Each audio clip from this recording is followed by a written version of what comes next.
Hi! எல்லாருக்கும் வணக்கம். கொள்ளு நம்ம உடம்புல இருக்கிற தேவையில்லாத கெட்ட கொழுப்ப கரைக்க உதவும். இந்த வீடியோல கொள்ளு வச்சு டேஸ்டியான அதே சமயத்துல வெயிட் லாஸ்க்கும் ஹெல்ப் பண்ணக்கூடிய 3 விதமான கொள்ளு ரெசிபி தான் நம்ம இன்னைக்கு இந்த வீடியோல பார்க்க போறோம். வீடியோக்குள்ள போலாமா? கொள்ளு சூப்பு எப்படி பண்ணுறதுன்னு பார்க்கலாம். ஒரு கை அளவுக்கு கொள்ளு எடுத்து நான் ஓவர் நைட் ஊற வச்சிருந்தேன். பாருங்க நல்லா ஊறி வந்திருக்கு. 8லேருந்து 10 மணி நேரத்துக்கு ஊற விட்டுருங்க. நான் நைட் ஊற வச்சிருந்தேன். பாருங்கள் இப்போ நல்லா ஊறி வந்திருக்கு. இப்போ இந்த தண்ணியை நம்ம ஃபில்ட்ரு பண்ணிவிட்டு இதை ஒரு குக்கருக்கு நம்ம ட்ரான்ஸ்ஃபர் பண்ணிக்கலாம்.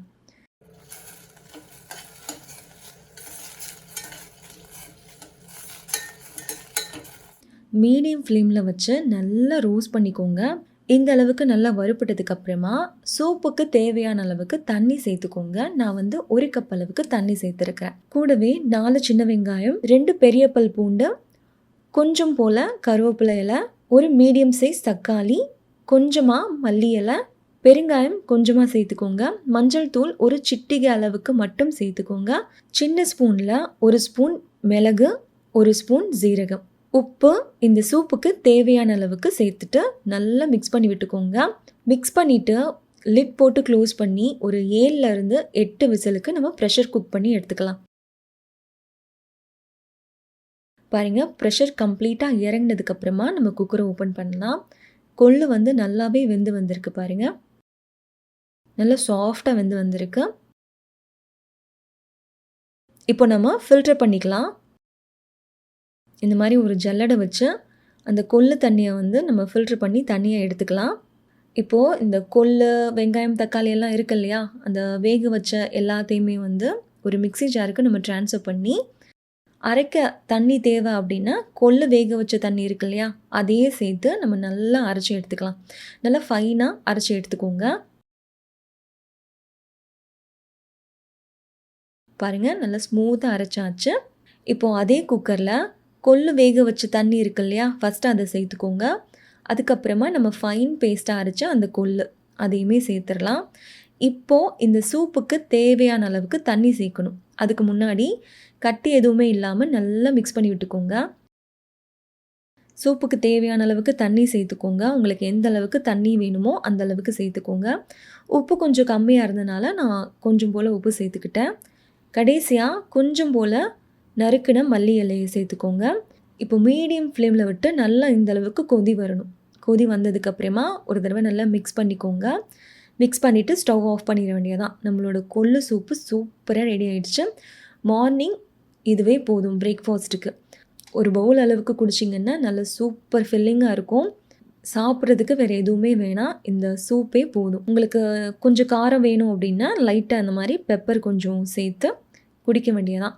அவ்வளோ அருமையாக இருக்கும். கண்டிப்பாக ட்ரை பண்ணி பாருங்கள்.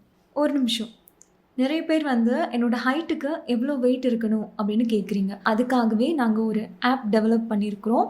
ஆப்போட பேர் மெஷர் வெல். இந்த வீடியோக்கு கீழே டிஸ்கிரிப்ஷனில் அந்த ஆப்போட லிங்க் இருக்குது. ஃபஸ்ட்டு கமெண்டில் உங்களுக்கு பின்னும் பண்ணுறோம், செக் பண்ணி பார்த்துக்கோங்க. கொள்ளு சாதம் எப்படி பண்ணுதுன்னு பார்க்கலாமா? ஒரு கிளாஸில் 1/4 கிளாஸ் அளவுக்கு மட்டும் நான் இன்றைக்கி கொள்ளு எடுத்துருக்கிறேன். அது ஒரு பவுலில் நம்ம சேர்த்துடலாம். இதை வாஷ் பண்ணிவிட்டு வந்துடலாம். இப்போ இன்னொரு பவுலில் 3/4 கிளாஸ் அளவுக்கு திணை அரிசி எடுத்துருக்கிறேன். ஸோ டோட்டலாக அரிசியும் கொள்ளும் சேர்த்து 1 கிளாஸ் அளவுக்கு நான் எடுத்துருக்கிறேன். எடுத்து தனித்தனியாக வாஷ் பண்ணி ஓவர் நைட் நான் ஊற வைக்க போகிறேன். இப்போ ஓவர் நைட் நல்லா ஊறி வந்திருக்கு பாருங்கள். கொள்ளு இந்த அளவுக்கு ஊறி வந்திருக்கு. இப்போ இந்த தண்ணியை ஃபில்டர் பண்ணிவிட்டு இதை ஒரு குக்கருக்கு நம்ம ட்ரான்ஸ்ஃபர் பண்ணிக்கலாம். கொள்ளு வேகிறதுக்கு தேவையான அளவுக்கு தண்ணி சேர்த்துக்கோங்க. இந்த கிளாஸில் 2 கிளாஸ் அளவுக்கு நான் தண்ணி சேர்த்துருக்குறேன். லிட் போட்டு க்ளோஸ் பண்ணி இது ஒரு 7லேருந்து 8 விசிலுக்கு நம்ம மீடியம் ஃப்ளேமில் வச்சு நல்லா ப்ரெஷர் குக் பண்ணி எடுத்துக்கலாம். ப்ரெஷர் கம்ப்ளீட்டாக இறங்கினதுக்கப்புறமா குக்கரை ஓப்பன் பண்ணுங்கள். பாருங்கள், கொள்ளு நல்லா வெந்து வந்திருக்கு. இப்போதை நம்ம ஃபில்ட்ரு பண்ணிக்கலாம்.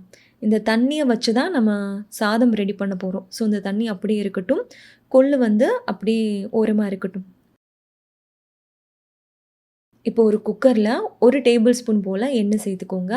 1/4 ஸ்பூன் ஜீரகம், 1/4 ஸ்பூன் கடுகு, 1/4 ஸ்பூன் உளுந்தம்பருப்பு சேர்த்துட்டு நல்லா இது மாதிரி கலந்து விட்டுக்கோங்க. 5 சின்ன வெங்காயம், ஒரு 2 பெரிய சைஸ் பூண்டை இந்த மாதிரி நல்லா ஃபைனாக சாப் பண்ணி இதில் சேர்த்துருக்கிறேன். வெங்காயமும் பூண்டும் நல்ல கலர் இந்த அளவுக்கு சேஞ்ச் ஆகி வரணும்.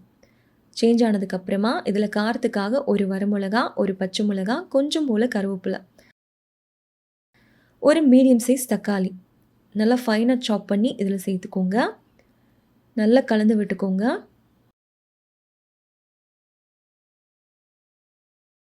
இதுக்கு தேவையான அளவுக்கு உப்பு சேர்த்துக்கோங்க. பெருங்காயம் கொஞ்சம் போல் சேர்த்துக்கோங்க. மஞ்சள் தூள் ஒரு சிட்டிகை அளவுக்கு மட்டும் சேர்த்துக்கோங்க. மிளகாத்தூள் உங்கள் காரத்துக்கு ஏற்ற மாதிரி சேர்த்துக்கோங்க. நான் ஒரு 1/2 ஸ்பூன் போல் சேர்த்துருக்கிறேன். நல்லா கலந்து விட்டுக்கோங்க. தக்காளி நல்லா சாஃப்டாக வதங்கணும். அந்த அளவுக்கு நம்ம நல்லா குக் பண்ணி எடுத்துக்கலாம். இந்த அளவுக்கு சாஃப்டாக வதங்கினதுக்கப்புறமா நம்ம வேக வச்ச கொள்ளு பருப்பு, அப்புறம் ஓவர் நைட் ஊற வச்ச திணை அரிசி ரெண்டுமே வந்து தண்ணி வடிச்சிட்டு இதில் சேர்த்துக்கோங்க. இப்போ நம்ம கொள்ளு வேக வச்ச தண்ணி இருக்கு இல்லையா, அதில் தான் நம்ம அந்த சாதம் ரெடி பண்ண போகிறோம். ஸோ டோட்டலாக கொள்ளு பருப்பும் அரிசியும் சேர்த்து 1 கிளாஸ் அளவுக்கு எடுத்தோம் இல்லையா, அதுக்கு 2 கிளாஸ் அளவுக்கு கொள்ளு தண்ணி சேர்த்துக்கோங்க. கடைசியாக ஃபைனாக சாப் பண்ண மல்லி இலையை இதில் சேர்த்துட்டு நல்லா கலந்துக்கோங்க. உப்பு சரியாக இருக்கான்னு ஒரு தடவை செக் பண்ணி பார்த்துட்டு லிட் போட்டு க்ளோஸ் பண்ணி 3 விசிலுக்கு ப்ரெஷர் குக் பண்ணிவிட்டு ப்ரெஷர் கம்ப்ளீட்டாக இறங்கினதுக்கப்புறமா லிட்டை ஓப்பன் பண்ணிங்கன்னா நல்லா உதிரியாக நம்மளோட சூப்பர் டேஸ்ட்டான கொள்ளு சாதம் ரெடி ஆகிடுச்சு. இது நீங்கள் மார்னிங் பிரேக்ஃபாஸ்ட்டுக்கு சாப்பிட்லாம். ரொம்ப டேஸ்ட்டாக இருக்கும், ஃபில்லிங்காகவும் இருக்கும். கொள்ளு வந்து நீங்கள் வாரத்துக்கு 2லேருந்து 3 நாள் எடுத்துக்கோங்க. தினமும் சாப்பிடக்கூடாது, ஏன்னா கொள்ளு ஹீட்டு. அதனால் வாரத்துக்கு 2லேருந்து 3 நாள் எடுத்தாலே போதும். ஒரு நிமிஷம், நீங்கள் ஏதாச்சும் லாங்குவேஜ் கற்றுக்கிற இன்ட்ரெஸ்ட் இருந்தால் லாங்குவேஜ் கற்றுக்கிறதுக்காகவே நாங்கள் ஃப்ரீ ஆப்பும் டெவலப் பண்ணியிருக்கிறோம். ஆண்ட்ராய்டுக்கும் இருக்குது, ஆப்பிளுக்கும் இருக்குது. ரெண்டுத்துக்கும் லிங்க் வந்து இந்த வீடியோக்கு கீழே டிஸ்கிரிப்ஷனில் கொடுத்துருக்குறேன். உங்களுக்கு லாங்குவேஜ் கற்றுக்கிறதுல இன்ட்ரெஸ்ட் இருந்தால் கண்டிப்பாக செக் பண்ணி பாருங்கள். கொள்ளு துவையல் எப்படி பண்ணுறதுன்னு பார்க்கலாமா? அதுக்கு ஒரு பேனில் 3/4 கிளாஸ் அளவுக்கு கொள்ளு, 1 டேபிள் ஸ்பூன் உளுந்தம்பருப்பு, 1 டேபிள் ஸ்பூன் கடலைப்பருப்பு, டோட்டலாக 1 கிளாஸ் அளவுக்கு நான் இன்றைக்கி எடுத்துருக்கிறேன். அதாவது ஒரு 50 ml அளவுக்கு. ஸோ இந்த கிளாஸில் தான் 3/4 கிளாஸ் கொள்ளு எடுத்துகிட்டு ஒரு டேபிள் ஸ்பூன் வந்து கடலைப்பருப்பு, உளுந்தம்பருப்பு எடுத்துருக்கிறேன். பாருங்கள், 3மே தெரியுதா? இப்போ எண்ணெய் எதுவுமே சேர்க்காம மீடியம் ஃப்ளேமில் இல்லைன்னா லோ ஃப்ளேமில் விட்டு நம்ம இதை நல்லா ட்ரை ரோஸ்ட் பண்ணி எடுத்துக்க போகிறோம். நல்லா வறுபடணும். பாருங்கள், கலர் இந்த அளவுக்கு நல்லா சேஞ்ச் ஆகணும். இப்போ நல்லா பர்ஃபெக்டாக வந்து வறுபட்டு வந்திருக்கு. இது ஒரு மிக்ஸி ஜாருக்கு நம்ம இப்போ ட்ரான்ஸ்ஃபர் பண்ணிடலாம். இதுவே கரெக்டான ஸ்டேஜில் தான் இருக்குது. இதுக்கு மேலே நம்ம வறுத்துடக்கூடாது. இப்போது அதே பேனில் ஒரு 1/2 டேபிள் ஸ்பூன் அளவுக்கு மட்டும் நல்லெண்ணெய் சேர்த்துக்கோங்க. காரத்துக்காக ஒரு 7லேருந்து 8 வரமிளகா நல்லா வாஷ் பண்ணினதுக்கு அப்புறமா இதில் சேர்த்துக்கோங்க. 4 பெரிய பல் பூண்டு, 1 கொத்து கருவேப்பிலை சேர்த்துட்டு நல்லா வறுத்துக்கோங்க. லோ ஃப்ளேமில் விட்டு வறுத்துக்கோங்க.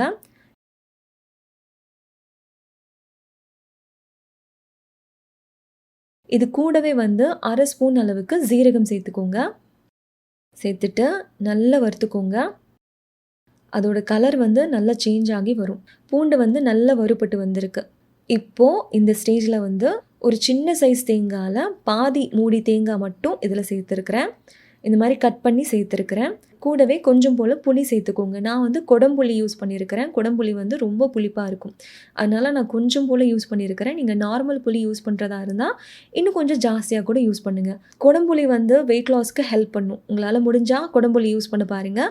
இந்த கொடம்புளியோட லிங்க்கு இந்த வீடியோவுக்கு கீழே டிஸ்கிரிப்ஷனில் கொடுத்துருக்கிறேன். தேவைப்பட்டால் கண்டிப்பாக செக் பண்ணி பார்த்துக்கோங்க. எல்லாத்தையும் சேர்த்துட்டு லோ ஃப்ளேமில் 2 நிமிஷத்துக்கு நல்லா இந்த மாதிரி வறுத்து எடுத்துக்கோங்க.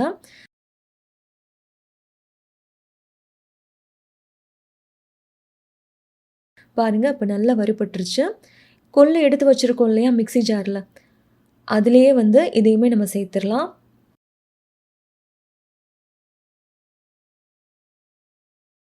பாருங்கள், இப்போ இது கொஞ்சம் ஆறட்டும். கொஞ்சம் ஆறுனதுக்கப்புறமா இதுக்கு தேவையான அளவுக்கு உப்பு சேர்த்துக்கலாம். நான் கல்லுப்பு சேர்த்துருக்கிறேன். இப்போ தண்ணி எதுவுமே சேர்க்காம நல்லா அரைச்சி எடுத்துகிட்டு வந்துடுங்க. இந்த அளவுக்கு அரைச்சதுக்கப்புறமா கொஞ்சம் கொஞ்சமாக தண்ணி சேர்த்து நல்லா கெட்டியாக அரைச்சி எடுத்துகிட்டு வந்துடலாம். இந்த அளவுக்கு நல்லா கெட்டியாக அரைச்சி இதை ஒரு பவுலுக்கு நம்ம ட்ரான்ஸ்ஃபர் பண்ணிக்கலாம். இந்த துவையல் கூட நல்லா சுட சுட சாதம் வச்சு நெய் போட்டு சாப்பிட்டிங்கன்னா அவ்வளோ அருமையாக இருக்கும். எங்கள் வீட்டில் அன்றைக்கி வந்து ஜீரா ரைஸ் தான் கேட்டாங்க. ஜீரா ரைஸ் கூட இதை வச்சு சாப்பிட்லாம் அப்படின்னு சொன்னாங்க. கொள்ளு துவையல் வச்சு லைட்டாக நெய் போட்டு அப்படி சாப்பிட்டு பார்த்தீங்கன்னா அவ்வளோ அருமையாக இருந்துச்சு. இந்த ரெசிபீஸ் நீங்களும் கண்டிப்பாக ட்ரை பண்ணி பார்த்துட்டு எப்படி இருந்துச்சு அப்படின்னு இந்த வீடியோவுக்கு கீழே கமெண்ட்டில் சொல்லுங்கள். இந்த வீடியோ உங்களுக்கு பிடிச்சிருந்தால் லைக் பண்ணுங்கள், ஷேர் பண்ணுங்கள். கோகில் அகர்ச்சன் சேனலுக்கு சப்ஸ்கிரைப் பண்ணுங்கள். நன்றி, வணக்கம்.